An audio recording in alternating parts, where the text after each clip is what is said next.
Muy buenos días, hermanos, nuevamente. Espero que por la gracia del Dios Altísimo se encuentren muy bien en esta mañana. Acompáñenme, por favor, en una breve oración para que así estemos dando inicio a esta clase bíblica. Padre, agradecidos estamos contigo por tu gran salvación, por la obra de tu Hijo en la cruz, esa obra magnífica, única, tan singular, que por ella nos podemos presentar hoy delante de ti y poderte decir, Padre nuestro. Solamente por la sangre derramada de Cristo, solamente por su obediencia pasiva y activa a favor nuestro,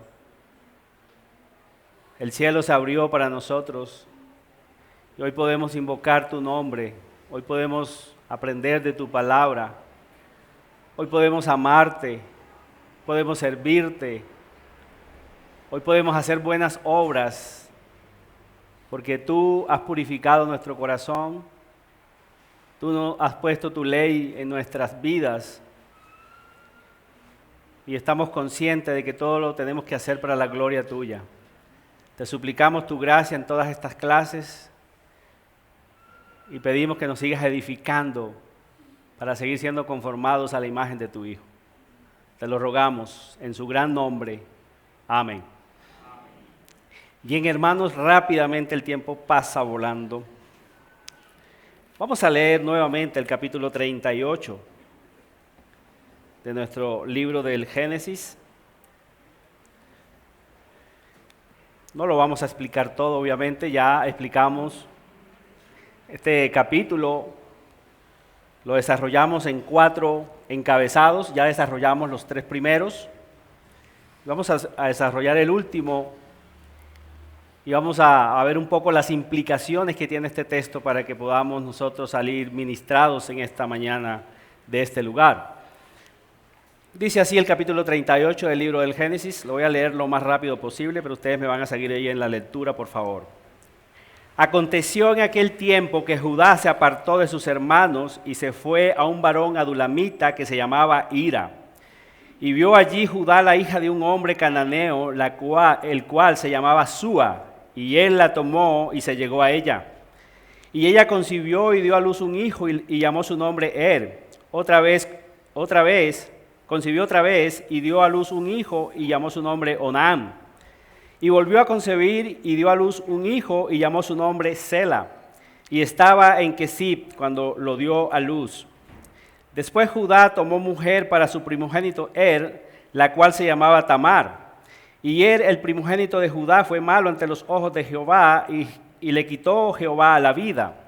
Entonces Judá dijo a Onán, llégate a la mujer de tu hermano y despósate con ella y levanta descendencia a tu hermano. Y sabiendo Onán que la descendencia no había de ser suya, sucedía que cuando se llegaba a la mujer de su hermano, vertía en tierra por no dar descendencia a su hermano. Y desagradó en ojos de Jehová lo que hacía, y a él también le quitó la vida. Y Judá dijo a Tamar, su nuera, quédate viuda en casa de tu padre hasta que crezca Sela, mi hijo, porque dijo, no sea que muera él también como sus hermanos. Y se fue Tamar y estuvo en casa de su padre. Pasaron muchos días y murió la hija de Súa, mujer de Judá. Después Judá se consoló y subía a los trasquiladores de sus ovejas a Timnat, él y su amigo Hira, el adulamita. Y fue dado aviso a Tamar diciendo, he aquí tu suegro sube a Timnat a trasquilar sus ovejas. Entonces se quitó ella los vestidos de su viudez y se cubrió con un velo y se arrebozó y se puso a la entrada de Naín junto al camino de Timnat, porque veía que había crecido Sela y ella no era dada a él por mujer. Y la vio Judá y la tuvo por ramera porque ella había cubierto su rostro. Y se apartó del camino hacia ella y le dijo, déjame ahora llegarme a ti, pues no sabía que era su nuera. Y ella dijo, ¿qué me darás por llegarte a mí? Él respondió, yo te enviaré del ganado un cabrito de las cabras. Y ella dijo, dame una prenda hasta que lo envíes. Entonces Judá dijo, ¿qué prenda te daré? Ella respondió, tu sello, tu cordón y tu báculo que tienes en tu mano. Y él se los dio, y se llegó a ella, y ella concibió de él. Luego se levantó y se fue y se quitó el velo de sobre sí y se vistió las ropas de su viudez. Y Judá envió al cabrito de las cabras por medio de su amigo el adulamita para que éste recibiese la prenda de la mujer, pero no la halló. Y preguntó a los hombres de aquel lugar diciendo, ¿dónde está la ramera de Naín junto al camino? Y ellos le dijeron, no ha estado aquí ramera alguna. Entonces él se volvió a Judá y dijo, no la he hallado. Y también los hombres del lugar dijeron, aquí no ha estado ramera. Y Judá dijo, tómaselo para sí, para que no seamos menospreciados. He aquí yo he enviado este cabrito y tú no la hallaste. Sucedió que al cabo de unos 3 meses fue dado aviso a Judá diciendo, Tamar tu nuera ha fornicado, y ciertamente está encinta a causa de las fornicaciones. Y Judá dijo, sacadla y sea quemada. Pero ella, cuando la sacaban, envió a decir a su suegro, del varón cuyas son estas cosas, estoy encinta. También dijo, mira, ahora de quién son estas cosas, el sello, el cordón y el báculo. Entonces Judá lo reconoció y dijo, más justa es ella que yo, por cuanto no le he dado a Sela mi hijo, y nunca más la conoció. Y aconteció que al tiempo de dar a luz, he aquí había gemelos en su seno. Sucedió cuando daba a luz que sacó la mano el uno y la partera tomó y ató a su mano un hilo de grana, diciendo, este salió primero. Pero volviendo él a meter la mano, he aquí salió su hermano, y ella dijo, ¿qué brecha te has abierto? Y llamó su nombre Fares. Después salió su hermano, el que tenía en su mano el hilo de grana, y llamó su nombre Sara. Bendita sea la palabra de nuestro Dios.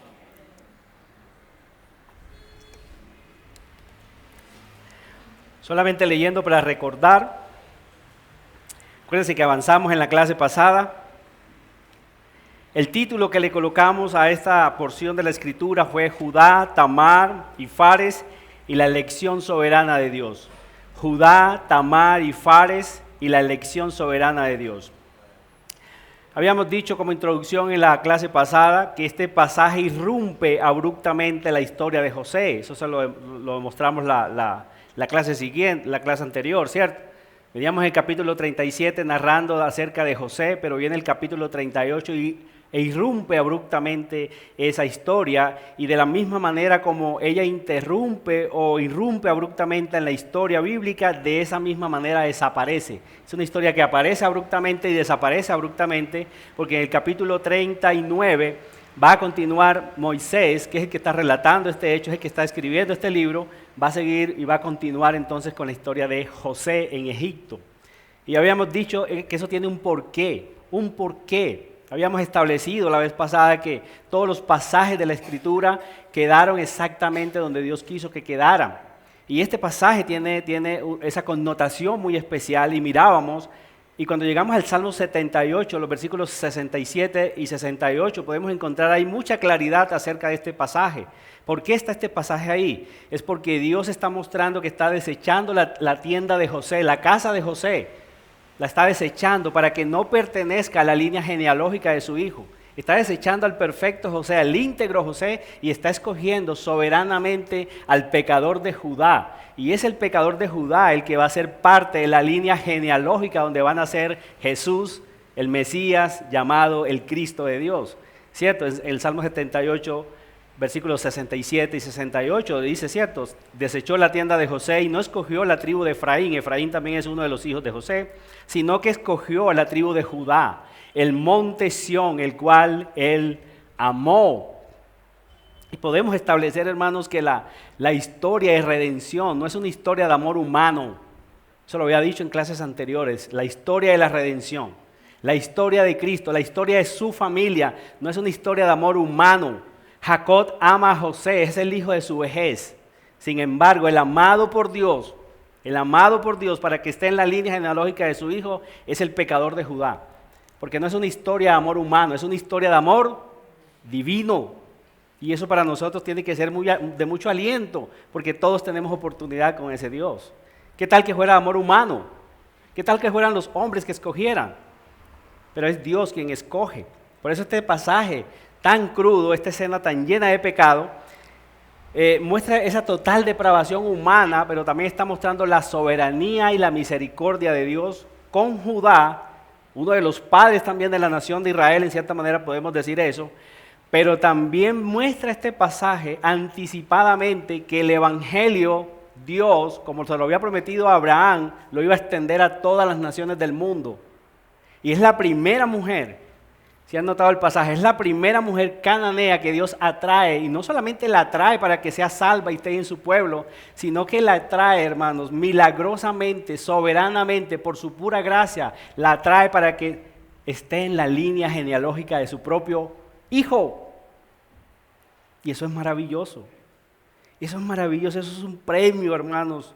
Un premio no a la fidelidad de las personas, eso es un regalo inmerecido de Dios, eso es un premio que Dios da soberanamente porque Él así lo quiso. Acuérdense que el pasaje lo habíamos estructurado, le había puesto 4 encabezados más bien. El tema que le habíamos colocado es Judá y Tamar y una anticipación, como se los decía ahorita, del Evangelio de la gracia de Dios a todos los pueblos.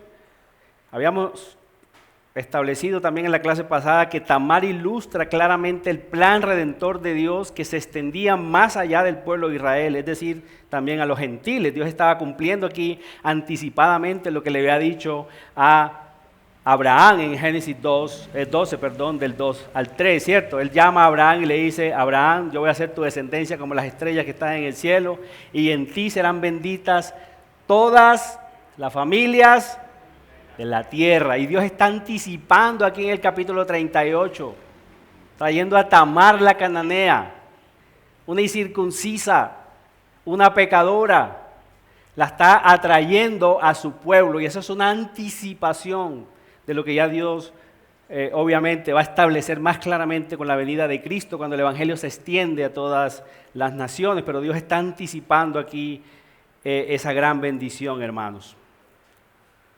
El bosquejo, habíamos dicho que íbamos a ver 4 cosas, ya vimos las 3 primeras. Como número 1 íbamos a ver, ya lo vimos, Judá apartándose de la familia de la bendición y formando su propia familia. Eso fue en los versículos del 1 al 5. Judá apartándose del linaje bendecido, que es estar cerca de Jacob. Él se está apartando. Yo les mostraba el contraste, hicimos un contraste más bien entre estos 5 primeros versículos y los 5 primeros versículos de lo que tiene que ver en el capítulo 36 con la descendencia de Esaú. Y establecíamos que no había ninguna diferencia entre Judá y Esaú. Judá se va de sus hermanos, Esaú también se aparta de Jacob. Lo mismo va a hacer Judá. Judá también se aparta de Jacob, de la bendición de Dios. Esaú toma mujeres cananeas, Judá también lo hace. Judá también lo hace. Esaú mezcla su linaje con los hijos de Seir. Judá también mezcla su linaje con los cananeos. Entonces no veíamos ninguna diferencia. Estábamos mostrando con eso, estábamos estableciendo con eso la total depravación humana. Y eso es coherente con todo lo que dice la Biblia, que de la misma masa caída, la depravación total, como veíamos en la clase esta mañana de confesión de fe, de esa misma masa Dios tomó a unos y mostró misericordia, y a otros simplemente los dejó para mostrar en ellos su ira y aplicar su justicia. En el punto número 2 veíamos a Judá escogiendo a esposa para sus hijos y sus muertes. Estos hombres son malos, no se dice por qué muere. Algunos comentaristas creen porque fue también un mal esposo con Tamar. No fue un hombre de Dios para ella, fue un hombre malo. Y eso puede ir acorde con todo lo que se desarrolla el pasaje. Veíamos también esa ley del levirato, ¿cierto? Del levirato, perdón. Cuando moría un hermano y no dejaba descendencia, el hermano que sucedía ahí, el hermano menor, debería casarse con la viuda y levantar una descendencia, no para sí mismo, sino para su hermano, para levantar el nombre de su hermano. Para eso se necesitaba, hermanos, tener mucha humildad en el corazón. Necesitaba uno renunciar a uno mismo para darle lugar a la bendición del otro, y eso es lo que Onán no le parece, y Onán entonces hace eso desagradable que veíamos en el pasaje. No quiere embarazar a Tamar, y por esa situación Dios también lo mata. Ahorita vamos a establecer por qué era tan importante, hermanos, por qué era tan importante que Judá tuviese descendencia, por qué Tamar, la cananea, resalta aquí teniendo más fe que inclusive el propio Judá. Judá va a ser reprendido por ella, ya lo vamos a ver. Y vamos a establecer por qué ese desespero de Tamar de tener un hijo de ese linaje. Y eso es lo que vamos a ver ahorita, que va a ser una mujer de fe. Ella tenía fe. La parte 3 veíamos Judá fornicando con Tamar, que eran los versículos del 11 al 27, es la mayor sección del pasaje que vimos, Judá fornicando con Tamar. Ella se disfraza, como lo vimos en la clase pasada y como lo acabamos de leer, ella se disfraza de ramera. Ella sabe que Judá es un hombre que él ve a una mujer y queda cautivado inmediatamente por ella, y enseguida esa tendencia de fornicar de Judá, y Tamar lo sabe y por eso ella se disfraza y aprovecha esta situación. Y ella fornica con fornica con Judá. Eso ya lo vimos ya en la clase pasada. Y hoy vamos a ver ya entonces la última parte, que es Judá y Tamar siendo redimidos por Dios. Versículos del 24 al 30, si quieren me acompañan allí.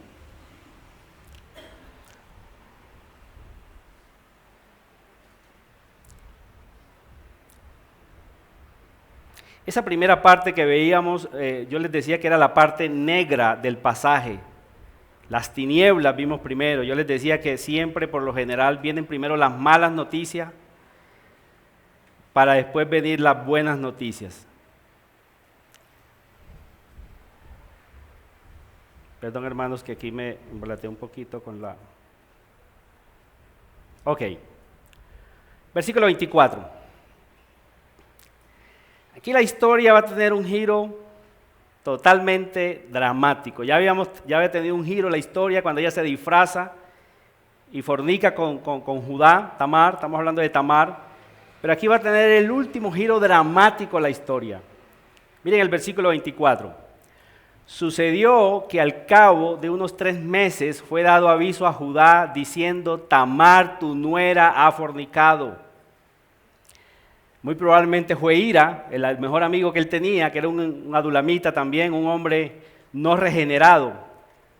Y él llega con ese aviso, muy probablemente era él, llega con ese aviso a Judá: tu nuera, Tamar, ha fornicado, y ciertamente está encinta a causa de las fornicaciones. Y Judá dijo, qué misericordioso era Judá, sacarla y sea quemada. Qué misericordia, ¿cierto? Qué misericordia la de Judá, entre comillas, mentira, nada de eso tiene, estoy siendo sarcástico. Notan que así como Judá era rápido para pecar, también era rápido para condenar a otros. ¿Se acuerdan cuando Tamar se disfraza de ramera? ¿Qué es lo primero que él hace? De una, déjame llegarme a ti. De una, así como sin preámbulo, hagamos el negocio rápido, que yo lo que necesito es estar contigo, pecar. Pero de la misma manera es rápido también para condenar a otros. Prevalecía en él el doble rasero, hermanos. Es casi típico de las personas que se apresuran a condenar a otros, también son apresurados para ellos pecar. El apresurado para pecar es apresurado también para condenar a otros, sin misericordia. Es algo típico, hermano, del legalista, de la persona que no ha sido regenerada en su corazón. Entonces prevalecía el doble rasero en el corazón de Judá. Él no era menos culpable que Tamar. Él también había fornicado, él también merecía morir delante de Dios. Eso nos hace eco, ¿cierto? ¿Se acuerdan la historia también de la que cuando Cristo viene, de la mujer aquella que es cogida también en adulterio y la traen a ella, al hombre no lo traen, a ella es: Señor, la encontramos aquí en adulterio, ¿qué quieres tú que hagamos con ella? Vamos a tirarle piedra. Nos hace eco este relato con ese otro relato, donde estaba el Señor Jesucristo. Y miren, lo que él no era una muerte simplemente sencilla, sino que sacarla y sea quemada.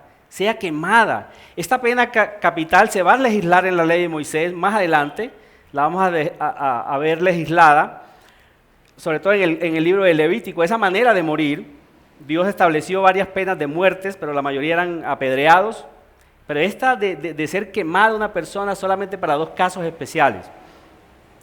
Número 1 era cuando un hombre tomaba a la mujer y a su hija por mujer. Los 3 debían de ser quemados. Los 3 deberían de ser quemados. Se le tenía que aplicar esta pena que Judá quiere que se le aplique a Tamar inmediatamente. Y la otra razón era cuando la hija de un sacerdote, la hija de un sacerdote se prostituyera. Solamente para esos dos casos iba a quedar esta pena de ser quemada o de ser quemados en cuanto a ese pecado que ya les describí, esos dos casos solamente. Pero vemos que Judá, hermanos, está actuando sin misericordia. Como se los dije ahorita, es típico de un legalista. Él ve más grande el pecado de los otros que el suyo propio. Él no tiene misericordia, él no se acuerda que él también fornicó. Sáquenla y quémenla inmediatamente. Y otra cosa muy importante es que no se acerca a Tamar a corroborar los hechos. Si ustedes notaron en el pasaje, cuando lo leímos ahora y en la clase anterior, Tamar nunca se quitó los vestidos de su viudez, excepto cuando se disfrazó para engañarlo a él. ¿Qué significaba eso? Que Tamar estaba esperando, hermano, de manera íntegra que se le diera el último hijo de Judá.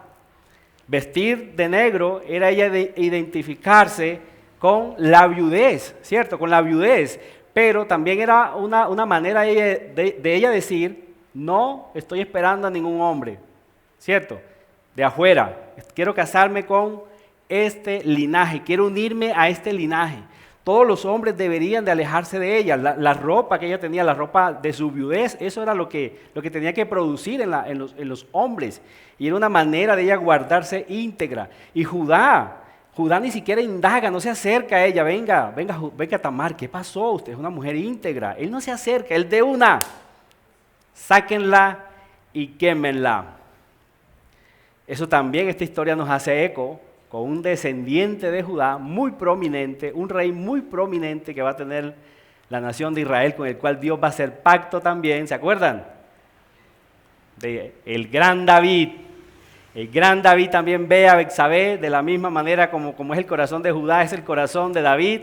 Él ve a Betsabé, la manda a traer, está con ella, fornica, ella queda embarazada también. Ella queda embarazada. Y bueno, ahí vemos lo que pasa, Dios mata a ese primer hijo, después viene Salomón, también estaba en sus propósitos de Dios incluirla a ella en la genealogía del hijo de Dios, de Jesús. Pero cuando va Natán a amonestar a David, ¿qué es lo que pasa? Él le cuenta esa historia, ¿verdad? Oye, David, era que había un hombre muy rico que tenía muchas ovejas, y ahí también había otro pobrecito que solo tenía una ovejita. ¿Y cómo te parece que llega un visitante? Y este descarado, en vez de coger una de sus muchas ovejas, coge la ovejita de aquel solito hombre. ¿Y qué hace David también? ¡Oh! Merece morir. ¿Quién es ese? De una, ¿sí ves? De una, así como Judá. Sáquenla y quémenla.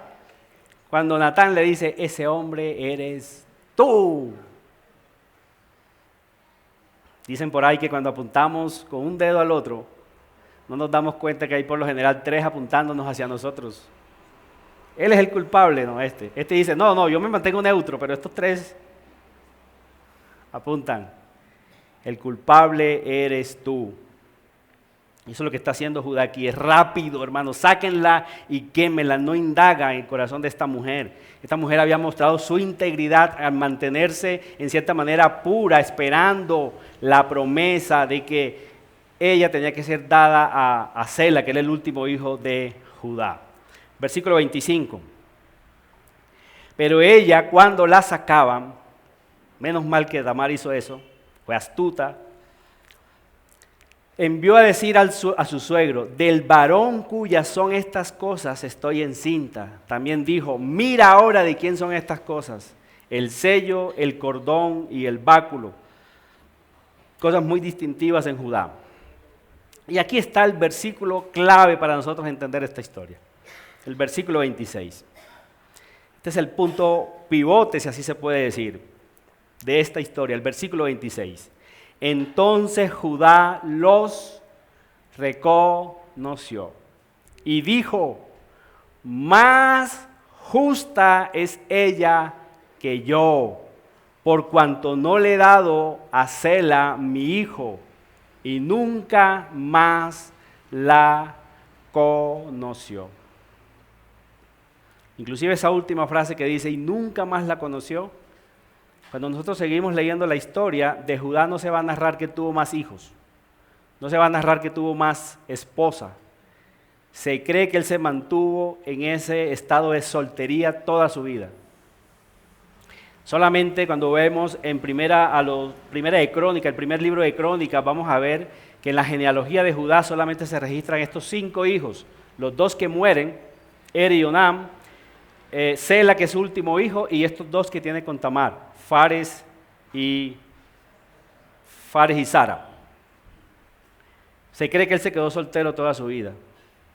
Y eso muestra, bueno, la soltería no es pecado, tampoco es pecado querer casarse. Si eso hubiese querido casar, lo hubiese podido hacer. Pero muestra el gran cambio que Judá tiene a partir de aquí, de esta parte. El gran cambio. Más adelante lo vamos a ver. Vamos a llegar también a esa historia. Él se presenta como el sustituto. Y eso lo va a identificar plenamente con Cristo. Él cuando el último hijo de José, ¿se acuerdan cuál era el último hijo de José? Benjamín. Él se va a quedar en Egipto con él, José haciéndose pasar por cierto, no se va a conocer todavía con ellos. Judá es el que se presenta como el sustituto. Yo voy a llevar la culpa por él, y eso lo va a identificar exactamente con la obra de Cristo. Él se va a presentar como el sustituto delante de su padre. Yo voy a pagar por él. Y vemos el gran cambio y la transformación que tiene Judá en su corazón. Pero la clave, hermanos, está: más justa es ella que yo. En esa palabra, más justa. Porque es que, si ustedes han notado, la palabra justicia en el libro del Génesis tiene una connotación muy especial. Muy especial. Quiero que me acompañen en el capítulo 15. Vamos a devolvernos al capítulo 15. Teniendo toda esta historia allí.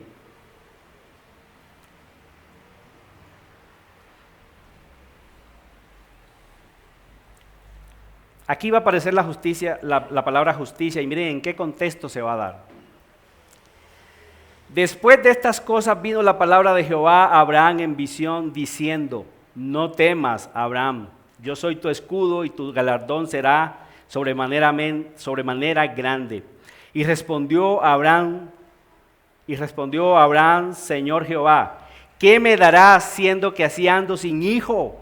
Y el mayordomo de mi casa es ese Damaseno Eliezer. Dijo también Abraham: mira que no me has dado prole. ¿De quién estábamos hablando en el punto anterior? De Tamar, ¿cierto? De Tamar. Tamar quiere tener prole.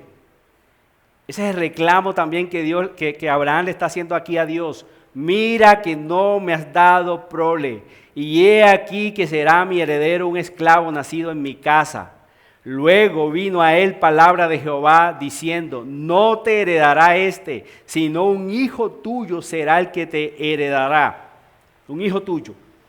Versículo 5, y lo llevó fuera y le dijo: mira ahora los cielos y cuenta las estrellas si las puedes contar. Y le dijo: así será tu descendencia. Y el versículo 6 es clave para entender el otro que les había dicho ahorita, el versículo donde Judá dice: más justa es ella que yo. ¿Qué dice el versículo 6? Y creyó a Jehová y les fue contado, ¿por qué? Por justicia. Por justicia. Hermanos, esto tenemos que entenderlo desde la promesa que Dios le da a Adán y a Eva en Génesis 3:15. En Génesis 3:15, ¿qué Dios promete después del pecado? Que un descendiente de Eva iba a aplastar la cabeza de la serpiente. Como ya se lo mostré en textos anteriores o en clases anteriores, si quiere acompáñenme allí un momentico, por favor. Es importante que entendamos esto para ver el desespero de Tamar de tener un hijo de ese linaje, porque ella se empeña en tener un hijo de ese linaje y hace ese acto tan desesperado de tener un hijo de Judá. En el versículo 15 del capítulo 3 de Génesis dice: y pondré enemistad entre ti y la mujer, y entre tu simiente y la simiente suya. Esta te herirá en la cabeza, tú le herirás en el calcañar. Adán y Eva van a creer esta promesa, lo van a creer. ¿Y cómo lo vemos en el versículo 20? Lo vamos a ver en Adán cuando le coloca nombre a Eva. Mire cómo dice, versículo 20 de ese mismo capítulo. Y llamó Adán el nombre de su mujer Eva, por cuanto ella era madre de todos los vivientes. Dios ha establecido que el hombre morirá. Sin embargo, un descendiente de Eva, un descendiente de Eva, y Adán lo cree, un descendiente de Eva iba a hacer que los hombres volvieran a vivir delante de Dios. Volvieran a vivir delante de Dios. Por eso le colocó el nombre a Eva. Ella es la madre de todos los vivientes. Es decir, que un descendiente de Eva iba a hacer que el hombre viviera otra vez delante de Dios. Y lo vemos también en el versículo 21. Que Dios se agrada de que ellos crean en esa promesa, de que Adán crea en esa promesa. El versículo 21 dice, y Jehová Dios hizo al hombre y a su mujer túnica de pieles, ¿y qué pasa? Los vistió. Ya nosotros, por el contexto de toda la palabra de Dios, podemos mirar que Dios los viste de justicia. Dios los está vistiendo de justicia, pero a través de la justicia de ellos no, a través de la justicia de otros representados en esos animales que Dios mata para poderlos cubrir a ellos. Hermanos, esta es una anticipación del Evangelio. Es una anticipación del Evangelio en Génesis. Eva también crea la promesa. Miren el capítulo 4, en el versículo 1. Conoció Adán a su mujer Eva, la cual concibió y dio a luz a Caín y dijo, por voluntad de Jehová he adquirido varón. Por voluntad de Jehová he adquirido varón. Ella obviamente se equivoca porque Caín no es el elegido de Dios. Él es el antagonista inclusive de la historia. Dios va a levantar a otro que es Set, pero ella cree. Lo importante aquí es que notemos que ella crea la promesa de Dios. ¿Y cómo lo notamos? Porque ella dice, por voluntad de Jehová he adquirido varón. Es decir, que el hijo que ella iba a tener, que era Caín, ella creía que era de origen divino. Y el Mesías estaba establecido que tenía que ser de origen divino. No era un hombre meramente humano, era de origen divino. Por voluntad de Jehová he adquirido varón. ¿Sí me estoy haciendo entender, hermanos? Me preocupa que a veces veo cara como... Pero es importante que nosotros entendamos lo que pasa aquí en el libro del Génesis. Todos los hombres de fe de ahí en adelante, ¿qué esperaban? A ese hombre, a ese nacido de Eva. Uno de ellos fue Lamec, el padre de Noé. ¿Ustedes saben por qué le colocó Lamec a Noé? ¿Quién lo sabe? Bueno, vamos al capítulo 5, versículo 28. Vivió Lamec 182 años y engendró un hijo. Mire que todo gira en torno a un hijo, Y dice, y llamó su nombre Noé. ¿Por qué? Porque dijo, este nos aliviará de nuestras obras y del trabajo de nuestras manos a causa de la tierra que Jehová maldijo. Es decir, que el papá de Noé lo vio como un tipo de Cristo, un tipo de Mesías que venía a aliviar el trabajo forzado de la tierra que tenía a causa de la maldición que Dios había proferido sobre esa misma tierra. Entonces miren el concepto que tenían los hombres de fe. Ellos esperaban a ese Mesías, esperaban a ese hombre, tenía que ser un varón, así estaba profetizado, un hombre, un hijo nacido de Eva, de ese linaje, que venía a revertir la maldición de sobre la faz de la tierra. Y eso es lo que Dios le promete a Abraham, allí en el capítulo 12, cuando vemos el llamado de Abraham. Dios le está prometiendo que su descendencia, cuando Pablo va a tomar este pasaje en Gálatas, aclara que no habla de las descendencias como si hablara de muchas, sino de uno, un descendiente que es Cristo Jesús. Y eso lo cree Abraham, pero pasa el tiempo y la promesa de Dios no se cumple. Él ve que no se está cumpliendo y es cuando llegamos al capítulo 15 que él le hace ese reclamo a Dios en cierta manera, de decir, Señor, pero es que no me has dado prole, no me has dado. Pero Dios lo saca afuera y le dice, mira las estrellas, cuéntalas si puedes. Y dice el texto que él creyó a Dios y le fue contado por justicia. Este texto es importante entenderlo para poder entender lo que pasa con Tamar, cuando Judá dice, más justa es ella que yo. ¿Por qué él dice esas palabras? Más justa es ella que yo. ¿Por qué? Él es avergonzado porque siendo él del linaje de Abraham, Abraham es bisabuelo de él había perdido la visión de la promesa de Dios. Y viene una mujer cananea y lo reprende, hermanos, con su actitud. Ella estaba esperando más esa promesa que él. ¿Sí me hago entender, hermanos? Cuando dice más justa, él está entendiendo eso, más justa. Pero ese término de justicia no lo debemos de tomar desapercibido. Tiene una connotación muy importante en el libro del Génesis. Acuérdense por qué fue destruido Sodoma y Gomorra. ¿Se acuerdan? ¿Qué es lo que le dice Abraham a Dios?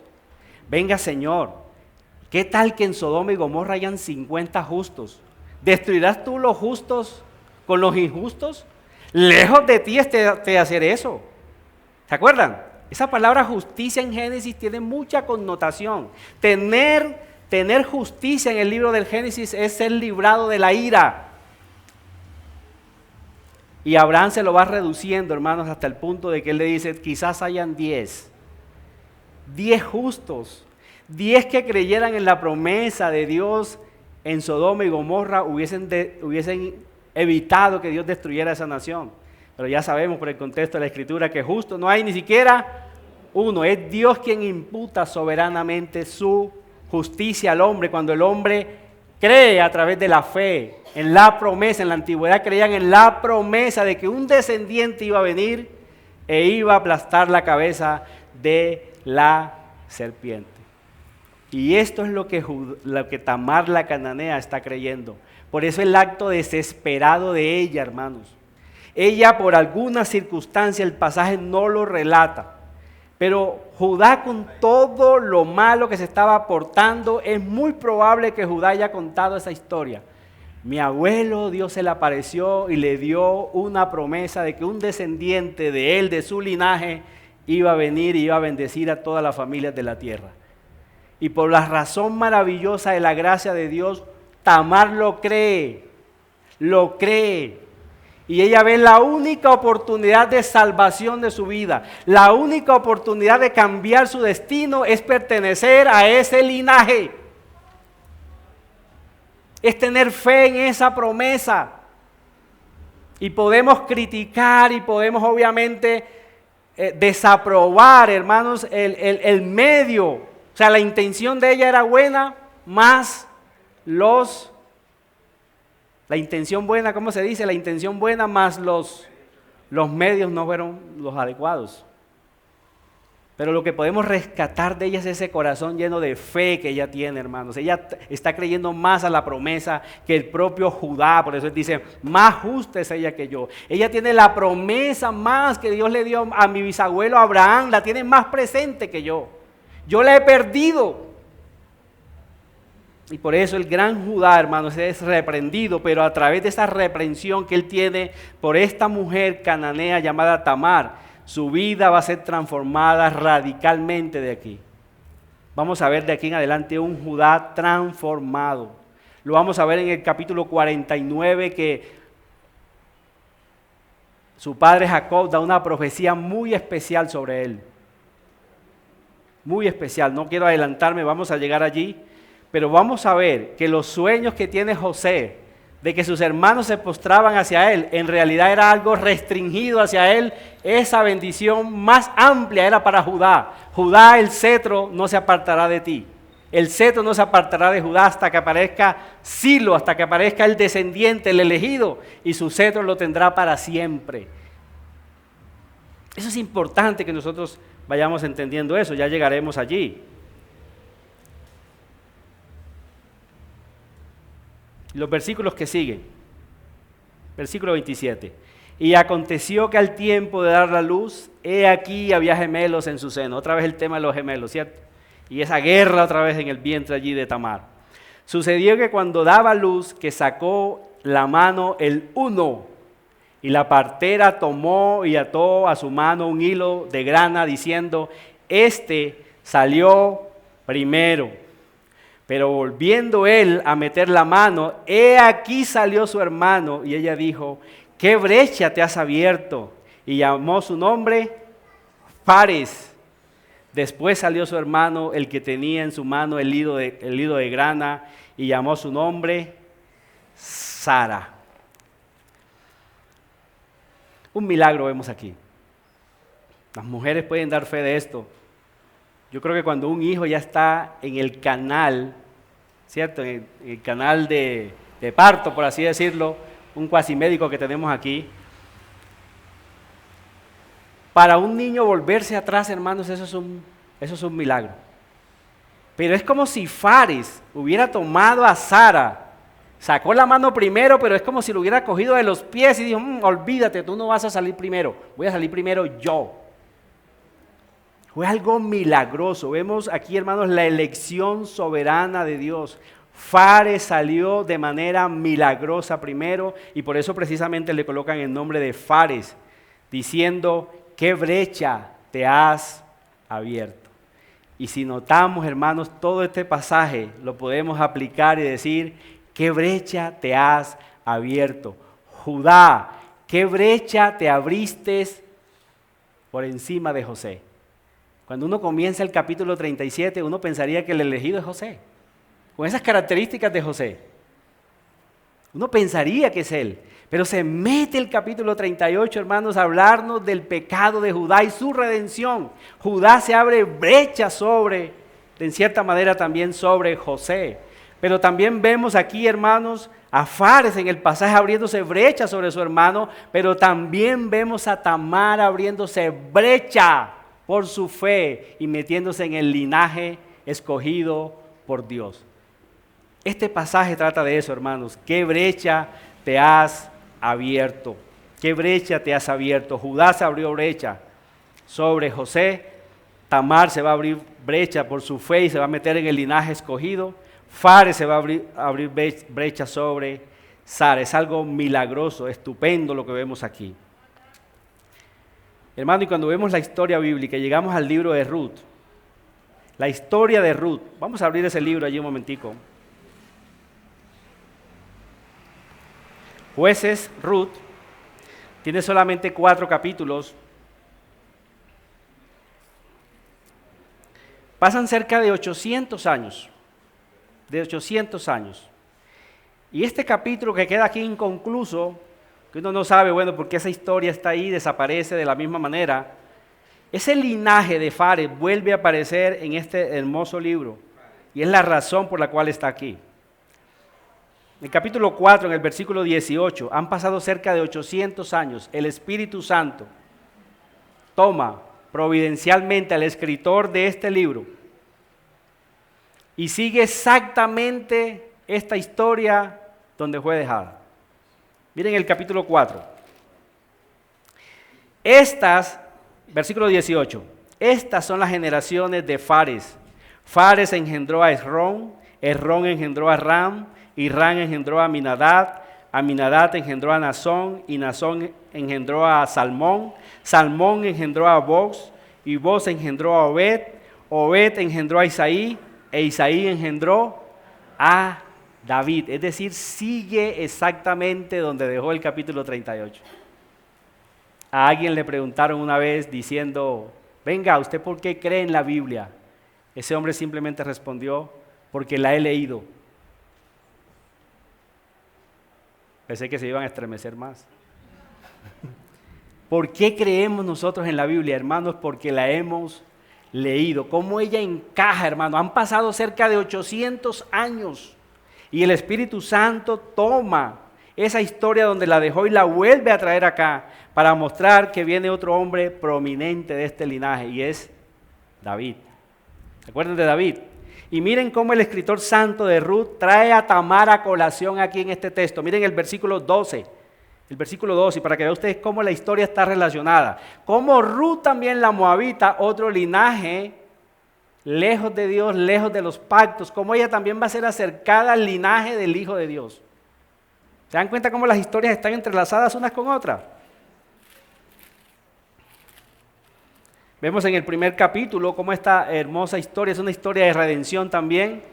Noemí va a esa tierra de Moab, acosada por el hambre que había en su nación. Ella lleva a su esposo, sus 2 hijos, muere su esposo, mueren sus 2 hijos que toman por mujer, uno tomó a Ruth, otro tomó por mujer a Orfa.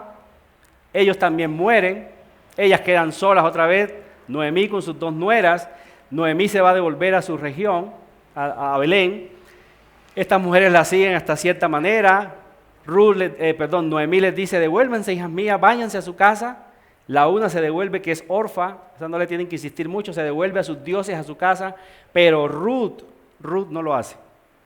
Ruth dice en el versículo 15, en el versículo 16 dice, no me ruegues que te deje y me aparte de ti, porque a donde quiera que tú fueres, yo iré, donde quiera que vivieres, viviré, tu pueblo será mi pueblo, tu Dios será mi Dios. Donde tú murieres, moriré yo, y allí seré sepultada. Así me haga Jehová y aún me añada, que solo la muerte hará separación entre nosotras dos. Es la misma historia de Tamar, en otras palabras.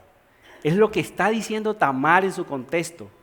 Judá, yo no me voy a apartar de tu linaje, donde tú vayas yo iré, donde tú mueras yo moriré. Y no literalmente que Tamar fuera a seguir de esta manera, pero lo estaba haciendo con su linaje. ¿Sí entiende cómo la historia se relaciona una con otra? Mujeres que a través de la fe se abrieron brecha y se metieron en el linaje escogido por Dios. Antes de eso, hermanos, también había otra mujer.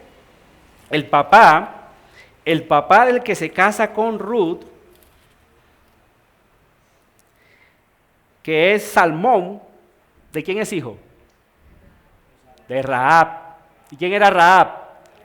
La ramera. Vamos a llegar a Mateo rápidamente, Mateo capítulo 1, pero vamos a recoger otra pasajera en el camino. Cuando usted entiende esta historia y va al primer libro de Samuel y encuentra una mujer que se llama Ana. ¿Se acuerdan el desespero de Ana también? El Cana, el marido de ella, tenía dos mujeres, ella era una, la otra se llamaba Penina, pero Penina tenía hijos y ella no. Y dice que Penina la irritaba, como quien dice, yo sí, mira, jaja, tú no. Y eso ocasionaba un dolor en Ana. Pero era porque Ana quería tener simplemente un hijo, simplemente por envidia o por nada de eso, no. A diferencia de Raquel sí era por envidia que ella quería tener hijos, ¿se acuerdan? Por envidia, tuvo envidia de su hermana Lea, que le dio 6 hijos a Jacob. Pero ella quería tener un hijo porque ella decía, Dios, si tú me das un hijo, yo te lo dedicaré toda su vida a ti. Es decir, ella cree también esta promesa, hermanos, ella se siente como si ella tiene la oportunidad de pertenecer al linaje escogido por Dios. Y aunque no va a estar, el elegido viene por la línea de David, por esta línea, pero sí como quien dice, le pega el palo, hermanos. Le pega el palo. Y queda establecido como una mujer de fe. Las palabras de ella, en el capítulo 2, son las mismas palabras de María cuando se le aparece el ángel, ¿se acuerdan? Cuando ella va a visitar a Elizabeth, engrandecido sea Dios, que se conoce como el Magnificat. Mire que toda la historia está relacionada.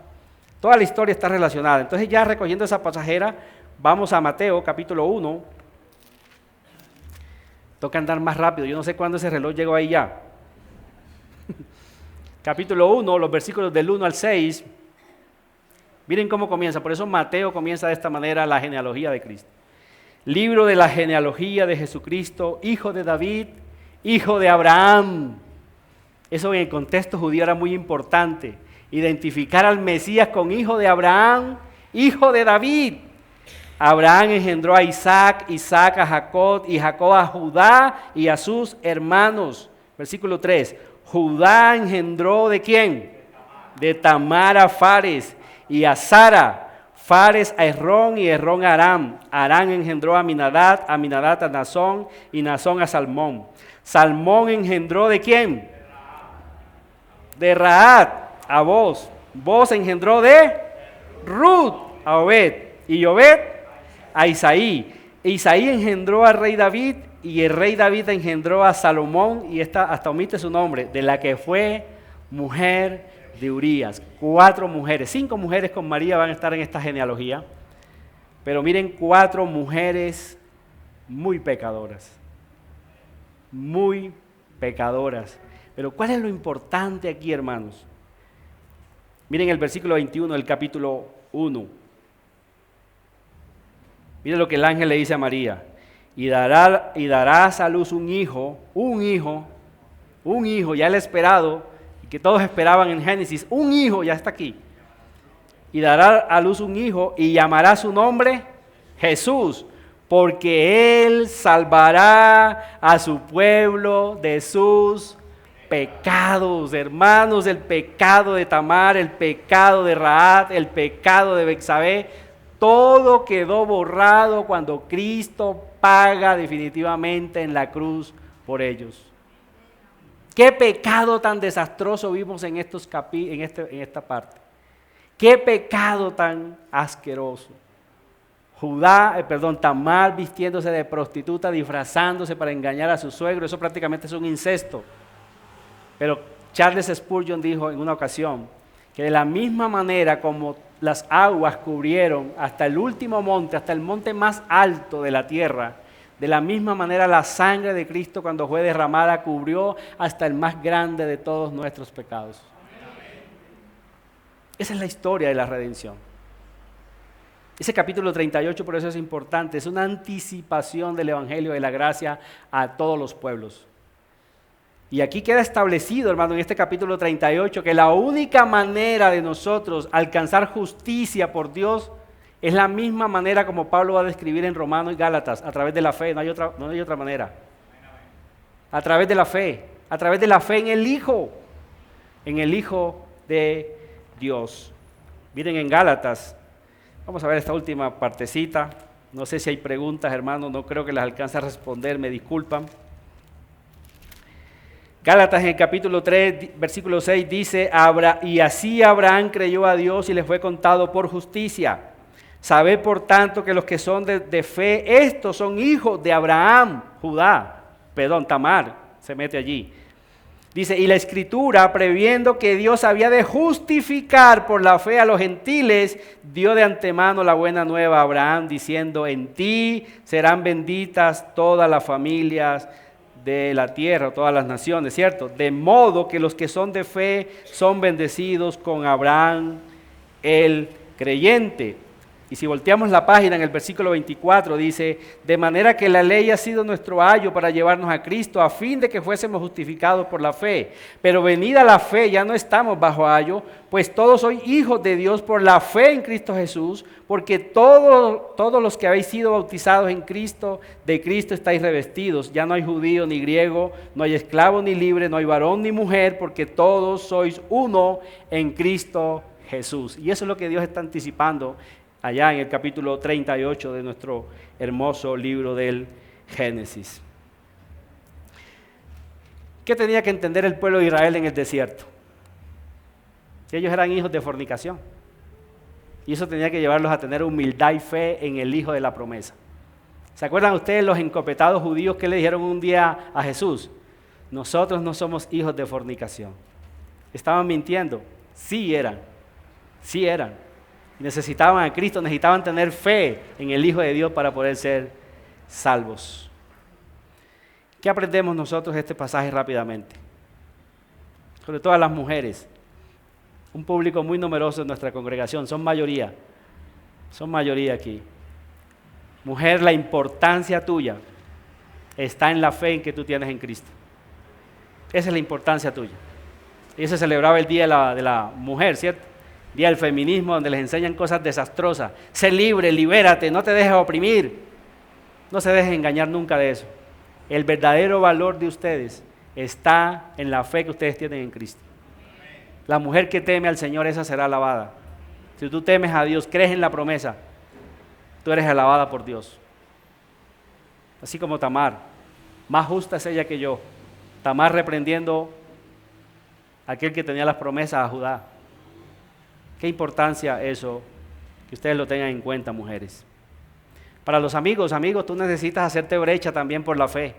Tú necesitas irremediablemente meterte al linaje del pueblo de Dios. Tú necesitas ser parte de la familia de Dios.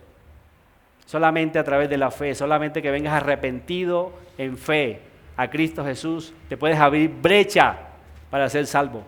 Así como Tamar se abrió brecha a través de la fe y fue justificada, aún siendo una pecadora. Oremos. Padre, gracias te damos por tus maravillas. Gracias por tu palabra. Gracias porque nuestro corazón es atraído a ti por la obra de tu Santo Espíritu. Síguenos ayudando en Cristo Jesús. Amén.